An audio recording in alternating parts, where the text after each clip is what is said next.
Une voix pour l'agriculture. Kagriv TV, la chaîne du monde agricole.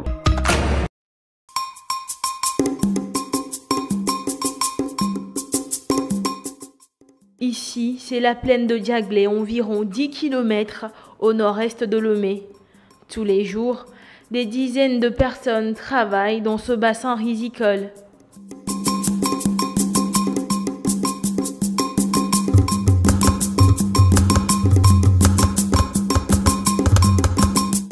Hommes et femmes, tous se mobilisent pour atteindre l'objectif commun pour lequel Yaogbekou travaille depuis 2020. Le patron d'Agricole Service Sarl, qui veut révolutionner la culture du riz, est parti de l'expérience de la rizière d'Agomeglozu, village situé dans la préfecture du Bamono, au sud Togo, à la frontière Bénin.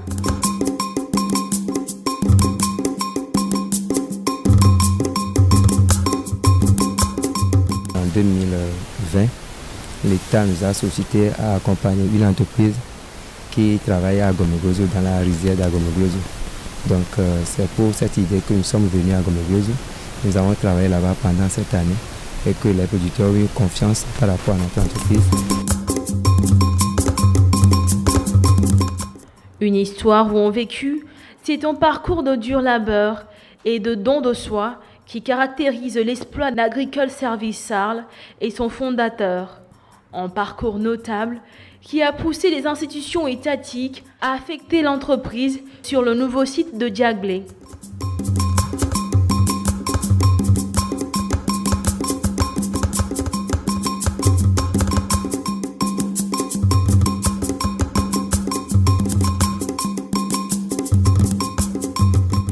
Au départ, c'était la qualité du travail qui était fait à Agomeglozu. C'est ça qui a encouragé l'État. Et de là, l'État nous a muté à travers ICAT. On nous a dit, ok, tel que vous avez travaillé à Agomeglozu, est-ce que vous pourriez nous aider aussi au niveau de Diaglé? Et nous avons dit, ok, ça serait possible. Et nous sommes venus à Diaglé. De là, nous avons commencé le travail à Diaglé en 2021. Donc nous sommes dans la deuxième année d'expérience. C'est à travers la façon dont notre société arrive à accueillir les producteurs et à faire le travail qui est à notre charge par rapport à la mécanisation. On les accompagne avec les motoculteurs. Nous disposons des machines qui s'appellent motoculteurs qui fait la mise en bout. Donc la qualité de mise en bout et la qualité du travail de récolte, c'est ça qui a fait que les producteurs ont eu confiance en nous. Plusieurs compartiments en activité, de jeunes plants de riz, du riz à l'état mature, au-delà, plusieurs autres tonnes gisent dans les égreneurs ou encore à l'étape de conditionnement.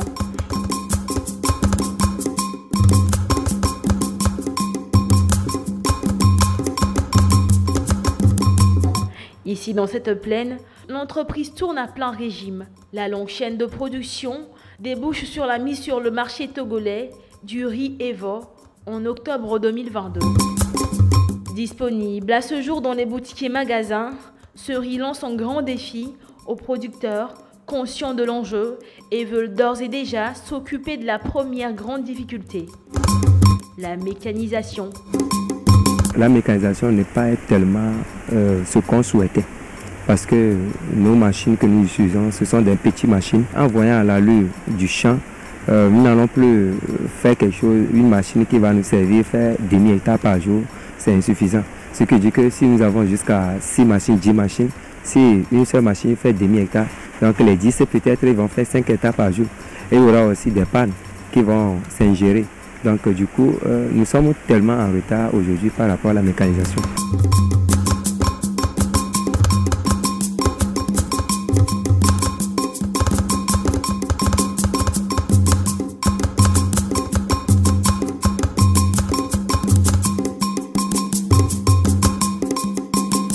Nous cherchons encore des moyens pour pouvoir augmenter la mécanisation et chercher encore d'autres moyens qui seraient performants, plus adaptables à notre terrain pour que nous puissions élaborer au moins 4 à 5 hectares par machine par jour. Et si nous arrivons à acquérir une machine qui va nous faire 4 hectares par jour, si nous arrivons à trouver 4 machines, vous voyez que 4 à 5 machines, vous voyez qu'on peut faire 16 à 20 hectares par jour.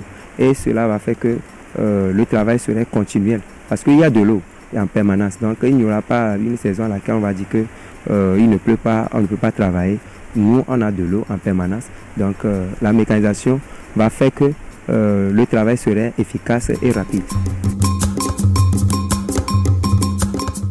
Pour mettre en bout ce grand espace et satisfaire les besoins de la population, l'entreprise nourrit l'ambition d'élargir son espace pour créer une véritable usine de production à tous les niveaux de la chaîne.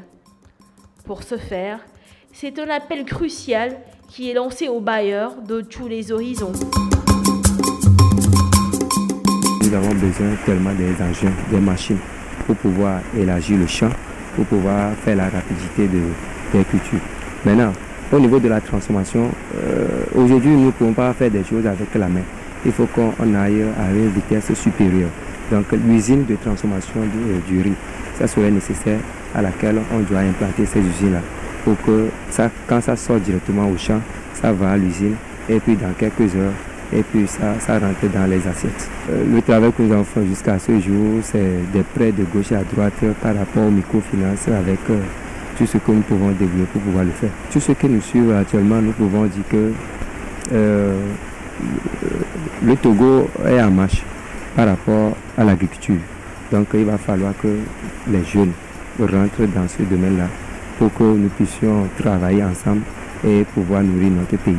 En plus, il va falloir que ceux qui ont les moyens nous viennent en aide pour qu'on puisse acheter les engins et augmenter nos capacités de production. Par rapport à l'élargissement du champ, vous savez que c'est un gros projet à laquelle l'État doit intervenir.